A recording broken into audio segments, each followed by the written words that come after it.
Do you share it on social media as well? The development stages, like you share it on Discord? I did, but I stopped doing that. I found that it did not get as much traction as I wanted. Creating copy, making sure the GIFs were well formatted, that you had good images. At the end of the day, as a small studio, you really have to pick your battles. Some things that you have to put more effort into. And social media, specifically Twitter, specifically Facebook, this just did not give me the bang for my buck. Interesting. And I wanted to focus a bit on the business model in the gaming industry. I don't know much about it, but I remember there was I don't know, it still must be happening. Piracy was a big deal, right? I remember people used to download games through torrent and and not pay for it at all. What does it really take to bring a video game from idea to launch? Today, I'm joined by Rafael, CEO of Chupacabra Game Studios. We talk game development workflows, the business shifts in digital distribution, and where VR and AI are shaping the industry's future. Let's jump in. Hey Rafael, how are you doing? I'm doing good, Apurva. How are you? I'm good. Do you want to introduce yourself? Sure thing. Hi, everybody. I'm Rafael. Call me Rafa. I am the CEO of Chupacabra Game Studios. I've been working on the games industry for over 15 years, doing all sorts of different kinds of games. Everything from console and mobile to VR, PC, medical, educational. I'm originally from Mexico. My background is actually in robotic engineering, but I'm currently located in Vancouver, Canada. And I love it here working on all these different kinds of games. Since you're a founder of your own studio and I was reading about it, and you made your own game as well, on which you worked a lot from the beginning till the very end. So can you go over the workflow of how do you ideate, build it, and take it to market and the launching part? Yeah. That is such a big question. Man, where to begin? Okay, so let's begin by the idea that a game comes from an idea, right? Like everyone has different kinds of ideas. At the end of the day, a game is a collection of rules in which players interact with in order to give a certain experience. So normally we think of them as entertainment, but that doesn't have to be the case. You can have medical games that are trying to modify behavior, or educational games that are trying to teach something. In this case, let's just simplify and say that we're trying to go for run-of-the-mill entertainment. Now, there are different kinds of game developers, and there's different avenues to do games. There's no really one right way. A lot of people are just hobbyists, and they have something that they really want to speak of. There's something they really want to communicate to the wider world, and games in this case is the artistic medium in which they choose to do so. In my case, as you said, I'm founder of the studio. There is a business aspect to it, in which case it is not generally about communicating my own interior self, but also what will the market react to? What do we want to see out there? What players would like to see and what would sell? And it has to be a combination of both. As an indie studio, I have the big advantage that I don't have stakeholders other than myself. I don't have employees that depend on my game for lifestyle, for living. So I'm able to take risks and work on projects that I'm passionate about, but still have this overlap with the market. Let's break it down. Okay. I was very interested in the evaluation piece. So how do you do user group studies, or how do you test for people's satisfaction? And when does this stage happen? Is this before ideation, after ideation? When you do throughout the project, and in this case, it really depends on what tool we use. It's based on what state of the project is in. So let us go back to the very beginning when you just have an idea. How do you test an idea, right? Games are a risky business, and you want to be able to use the least amount of resources before deciding to move forward with a project or cut it off. So one of the ways that I like to use in order to test ideas is to do a market analysis of what games are out there. So when I have an idea that I think, this is compelling, I start looking for games that have similar tags. So it could be similar genre, similar aesthetic, and this generally gives you a really big list of games. Games come out all the time. There's always new games out there. But I am a very specific kind of developer, right? Like I am not a AAA developer. I'm not a hobbyist either. So when I have this list of similar games, the next step is to actually start crossing out the ones that are different from me. So if it's the fifth one in a sequel, or the fifth sequel in a series, I'm definitely not on the same level. So that is not competitive. On the other hand, if it's a game jam game that someone did in 72 hours, also not the same. Once I have similar games to the one I am thinking of making, I can start digging deeper into them and seeing estimates of how much they sold, what is the reaction of people as they're commenting, see if my ability to spend resources on this project is equivalent to the expected outcome. Now, you mentioned user tests, so that would happen at a later stage. Once, let's say that there is the validation of the idea, we start working on it. Generally, what you ended up doing is having a small prototype or a small demo that you would either show to conventions or like people that are near you, friends and family or other designers that you're in touch with, and get their feedback on it. This is not a proper user test per se, right? It's not as structured. Right now, what we're trying to do is just kind of get an inkling if people are excited about it, if they want to play more, if they want to learn more. And it's always tricky because with friends and family, they want to be kind. And at this stage, you don't want people to be kind. You want people to be truthful. So one of the things I like to do is to put them anonymously on a smaller marketplace like itch.io, in which case it is just similar to the other games that are out there. It's competing in this small marketplace, and you get a sense of how it would do. The more you develop, the more you say, okay, yes, it has passed this gate, the more formal these structures occur, right? So once you've said, okay, yes, this small prototype has been validated, let's do a vertical slice. So a vertical slice is a sliver of a game that has up to final quality, but it's not the full game, right? If you think of levels, it would be like one level.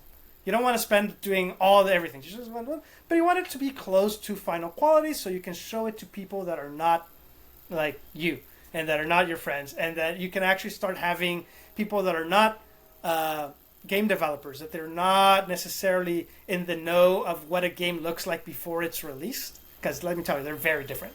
Like they're a bunch of cubes, and that sometimes distracts players. So if you have it as close to like final quality, then they can focus on the game itself, and you can start doing user tests with that, and so on and so forth. Then there's alpha tests, beta tests, soft launches. All these are different gates that you go in which resources spent increase, formality of the test increases as well, but it allows you to de-risk the process. Once you have your game out there, how do you get the user feedback? Do you track all the movements and do data analysis on that? Like, is it within the game interactivity, or do people come and give you feedback outside of it? Do you look at the reviews and stuff? Both. As a small scale company, even though I do have some analytics and some telemetry, I do not have the same capabilities in larger companies, right? If you look at large mobile game studios, they have whole teams, and their telemetry it's beautiful. It's a thing to be in awe of. They will know when what size of a button is more likely to get a click, right? They can predict when people are about to just stop playing.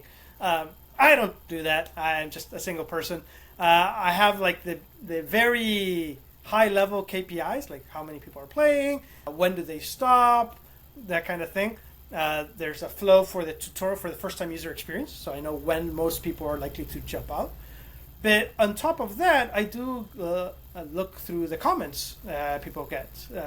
And comments are a bit tricky because you generally get people that are the most passionate, for good or for ill, but it's not necessarily all players.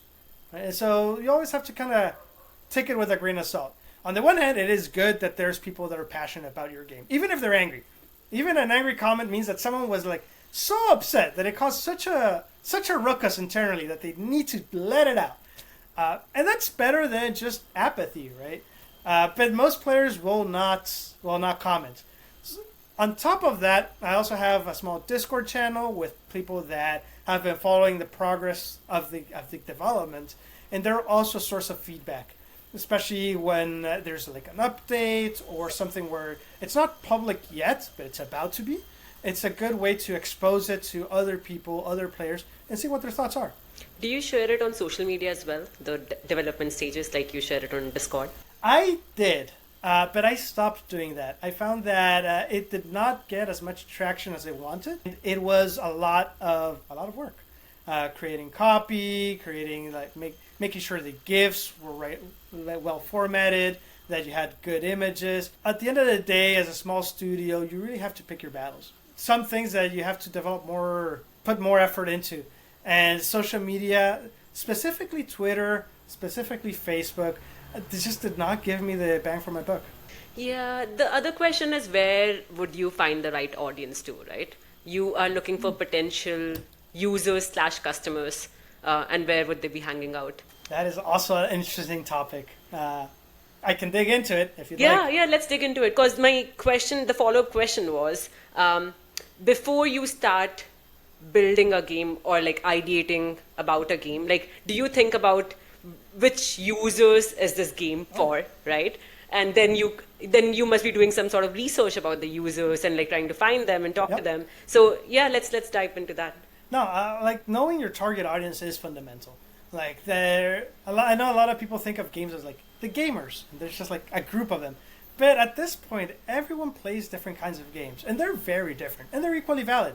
From like people that like puzzle match 3 games to people that are really like hardcore into shooters.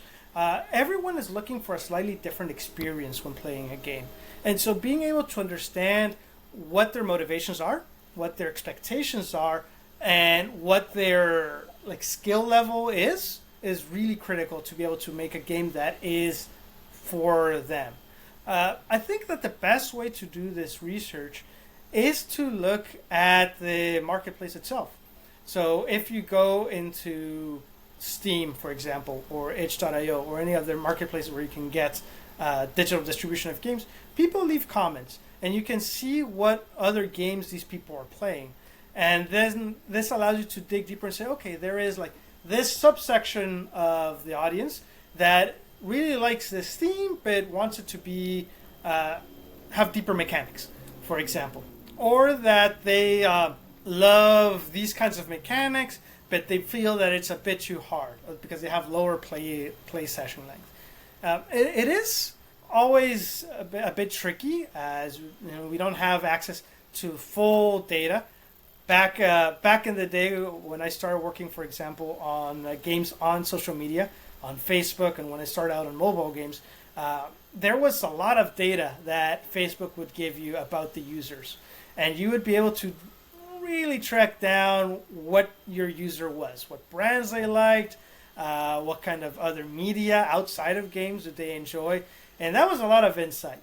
We do not have those capabilities anymore due to privacy concerns. So now we make do with...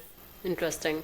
And I wanted to focus a bit on the business model in the gaming industry. I don't know much about it, but I remember there was I don't know, it still must be happening. Piracy was a big deal, right? I remember people used to download games through torrent and and not pay for it at all. So how is that? Piracy is actually less of an issue now than it was back in the day. At the end of the day, what happened was that digital distribution became more... It gave a lot more benefits to players than just straight out of torrent. If you download, for example, a torrent, or if you get it through some other means, the marketplaces will lock you out. So you will not be able to play multiplayer. You will not be able to get patches and bug fixes.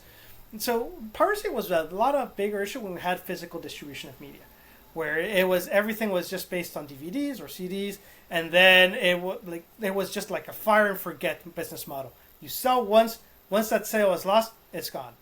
Now we're seeing that it's a very different model, where digital distribution allows you to continuously update a game to the point where we are really talking about live games. Games that have been going on for 20, 30 years with still continuous updates, a continuous community. And if you pirate a game, you're locked out of that. Users are being incentivized to pay to use the game, which is good. Yeah. So I come from Mexico, and when I was growing up, piracy was rampant. Like it probably still is. But we would have, like malls that were just a piracy mall, and even though it was illegal, you would see police shopping there. It was just like very common thing. La Fayuca, we would call it. And what really always struck me was that the service they gave was really good. So not just the price, but if you didn't like a game, you could just exchange it. No questions asked. If you had an issue, they would like help you with tech support. There was all these different things that they would provide as a service. So, and at the time as well, to be frank, Mexico was not considered a core territory for game sales, so we didn't get a lot of original games, premium games. But the service they provided was a really big draw. And once digital distribution platforms started giving a better service, people migrated. Makes sense. And you mentioned earlier about games meant for purely entertainment and games meant for healthcare, other business problems. Can you explain a bit more about that and any other projects you have worked on? I know that you've worked on projects in the healthcare space as well. So, yeah. Yeah. Taking a step back, like in just philosophy of games, the idea of play, why people play, why animals play, is in the end to learn. If you look at a couple puppies just playing chase, they are learning the skills that they will use as animals. And so games are a way to formalize play and formalize learning, and that becomes very powerful. So this allows you to teach not just the rules of the game, but it allows you to help patients that with diabetes understand when to use insulin.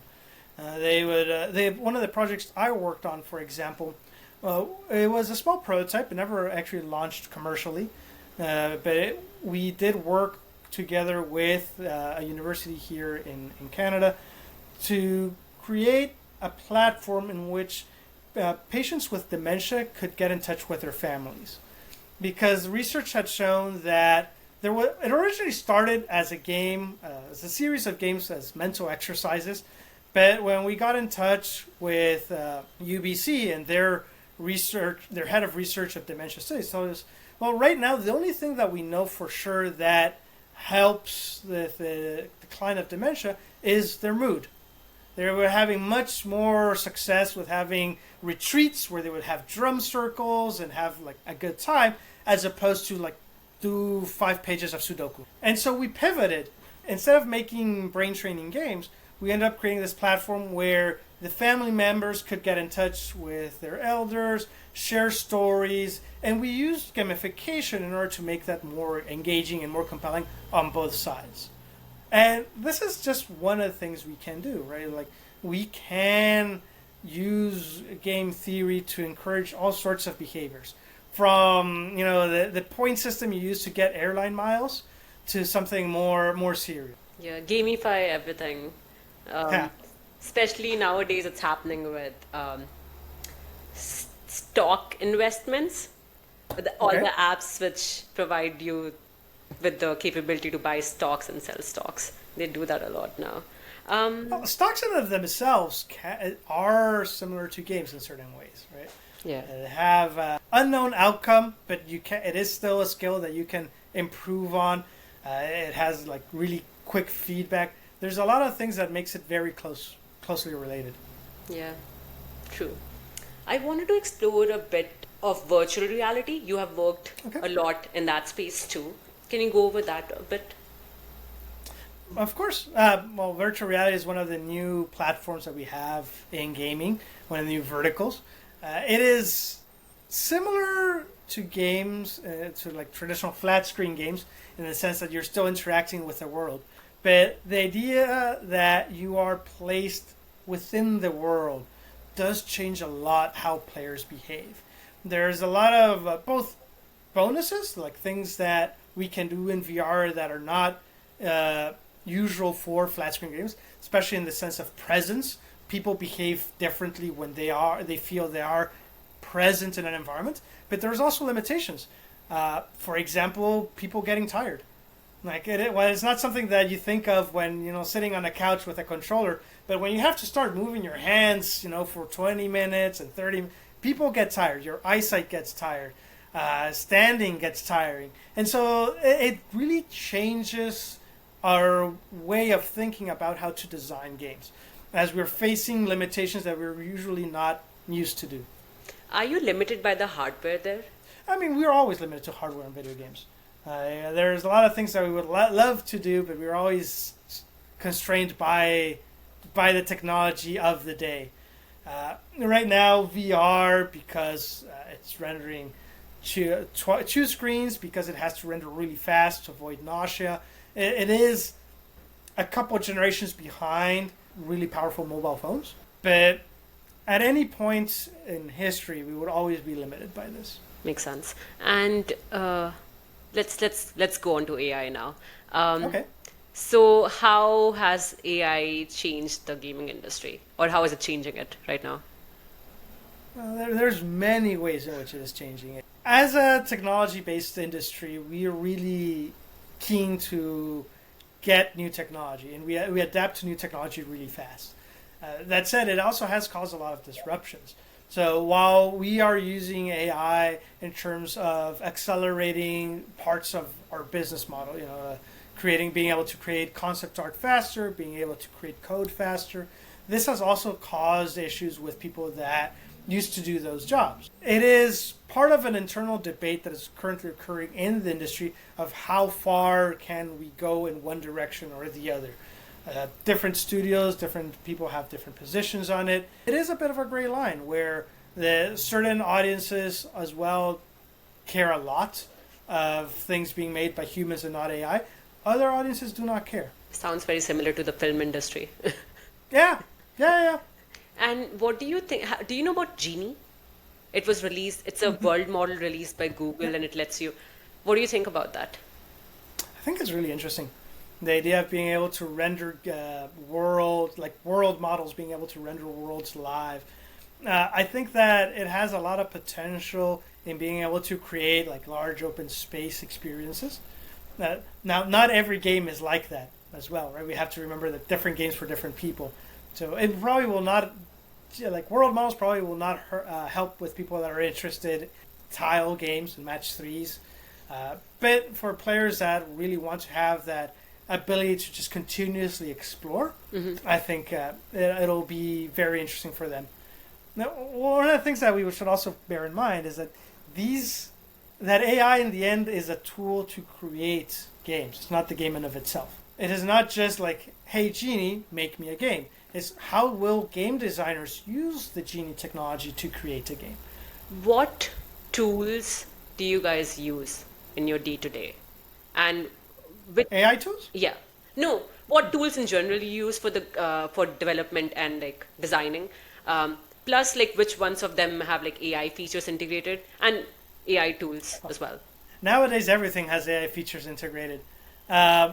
So as a game designer, which is my primary craft, I always use the game engines, which is the program in which you coalesce the art, the code, the design, the narrative. It's the thing that brings everything together to create a game. The big cauldron where you put everything in. That said, I also use for a lot of spreadsheets and documentation. Game design is the craft of creating systems, and those systems are many times represented mathematically. So you need to be able to create difficulty curves. You may be able to create stats for different characters. And spreadsheets is something that I'm also really interested in, the AI features it uses. Less for the design itself, but more for the data tracking and analysis. And we were talking about that earlier, right? Where as a single developer, give me a bunch of data and I just cannot handle it. But if I can use the AI features on Excel to say, hey, summarize me this data, or given this data, what can you answer about this question? It saves a lot of time. Yeah, as a single person, you're able to do more stuff now, thanks to AI. And in different ways as well. Yeah. And there's multiple ways you can use AI at all parts of production. From being able to communicate properly. I have no artistic skills. I cannot draw. Everything I draw looks like a chicken nugget. So having, a Midjourney or ChatGPT saying, hey, this is what I'm thinking of, and I have like just this really rough sketch on Paint. It's like, can you make a screen that looks like this? And then I can hand that over to the rest of the team or to an outsourcer and say, so this is what I'm thinking. And it just gives them a better understanding than my really crude drawing would. From that to actually, helping with balancing, helping with testing. AI in testing is actually really important as well. It really can. It really does affect all different parts of the game industry. And what I've heard is, and also noticed, is prompting an image model or a video model is really hard compared to a text model. So how did you go about that? Was that a learning experience? I mean, everything in AI right now is a learning experience, especially because it changes every 2 months. But for example, I have not actually used video AI a lot. I haven't had the need. Nothing that I don't think it's terrible or anything like that. It hasn't crossed my path. For the image generation AI that I've used, I have used it mostly at that more superficial level, where I'm not really trying to create an asset that's going to be presented to a player. I still want an artist to go in and make that vision true. What it helps is just helps explain the vision to said artist. For example, it is very useful for creating mood boards, where you say, okay, this is a kind of images that I'm thinking, and this is a kind of art style. These are kind of different settings that I have. Just create a mood board for me, and it'll just be able to do that. There is one exception of a project where I tried something different with image generation. So me and a group of students at the Center for Digital Media, which is a university here in British Columbia, we worked on a project called Animerge, where we were trying to develop what I call AI native games, which are not a game where AI is part of the production, but a game where generative AI is core to the game experience. So in this game, you would have a deck of cards with different kinds of animals. You would imagine Pokemon, you would have these animals fight each other. The difference is that you could actually merge two different animals together to get a different kind of animal. So you could say, I want to merge my hippopotamus with my octopus. And then you would get like an octopopus. And the image generation would actually respond to that. And so this is something that can only be done with AI, because the number of possibilities that, in even a small deck, you could create, it is too much for any team to be able to do consistently. And we made a prototype. Some things worked well, some things did not work well. Controlling the AI is particularly hard, but this is where I think that the space for AI in games is most interesting. Less about how it affects current disciplines, but the kind of play experiences that it enables. Yeah, I was going to ask you just that, like using AI within the game. So it's cool to see it's already happening. So what do you think the future of gaming industry would be like with AI? It's so hard. There's so many things that can happen. I wouldn't be able to venture like a guaranteed guess, but I do see some trends that I feel are prone to increase. And if they increase in parallel, if one of them tips over, I do not know. But one of the trends that I think is really important is the rise of user-generated content, or UGC, where it's not just game developers creating games or game elements, but players themselves.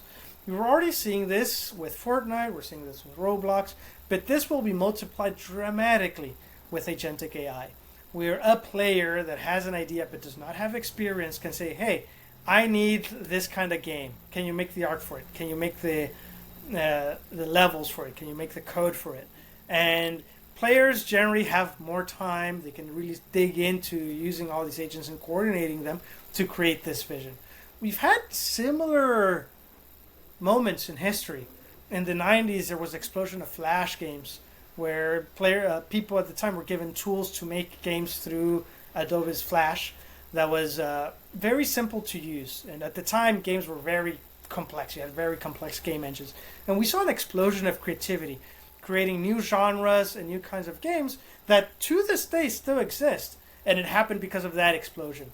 I feel that AI is going to cause another explosion of creativity, where new players, people that have ideas coming outside of the industry will have the tools in order to bring these to life, and it will create new things for us to explore. Another trend is I see also the increase in potential of middle studios, so medium-sized studios, where large studios, that have thousands of employees, already probably have all the tools they need to make the kinds of games they want. Medium studios have always had the ambition, and they probably have the skill. These are generally people that are very experienced in the game, but you still, in the games industry, but you would still need to have the resources. And I believe AI can bridge that gap, where people that have experience making games, that understand the development process, can use AI to be more ambitious. And I wouldn't be surprised if the line between the highest level AAA studios and the medium tier AA studios starts blurring more. That's interesting. That is what is happening in the software industry as well, sort of like non-technical people are able to create apps because there are so many tools existing in the middle which are helping you do that. So this was really useful, Rafael. Do you have any recommendation for games that people should explore or play? Oh my gosh, so many. Let me see. I need to kind of filter it down. Who normally is the people that like to watch your? How would you describe them? Business owners, small to medium-sized business owners. Okay, so they're interested in efficiency and trying to. What would you say is their main interests? Growth, AI, efficiency, and technology. Okay. So there is a genre of game which is I think they might find interesting, which is called automation games. In these games, you're basically trying to make a factory where you have a whole bunch of resources and you're trying to build as many rockets as you can or as much fuel you can. You're by setting conveyor belts and really optimizing the resources you have available. Games like Factorio, for example, would be something that your audience might enjoy. In terms of AI, there's not a lot of big games that use AI, but there are starting to be these experiments, and some of those experiments I find really compelling. One of the ones that I wanna recommend, and give me here just a moment to double check that I have the name right. Yeah, okay. It's called Suck Up. Okay. So in this game, you are a vampire trying to convince people to let you into your home so you can eat them. But the way you do this is by putting on a hat and pretending to be someone else. And all the conversations are AI. So you put on a police hat, officer hat, and you go knock someone's doors like, "Hey, I'm the police. I'm here. I want to enter your house." And they will start having conversations. And it is your role to convince the AI that they should let you in. You actually learn how to negotiate here. Yes, you do. And this is, again, something that is AI native. You cannot do this without AI. I will check it out. This sounds very interesting. Is there a way people can connect with you? Yeah, look, I'm always open to chatting about this kind of stuff. I love talking to people. You can always get in touch with me via LinkedIn or via my email, which I think is somewhere around Yeah, there. I'll link those in the description. This was really Perfect. useful, Rafael. Thank you so much. Oh, no, it was my pleasure. I loved it. Anytime.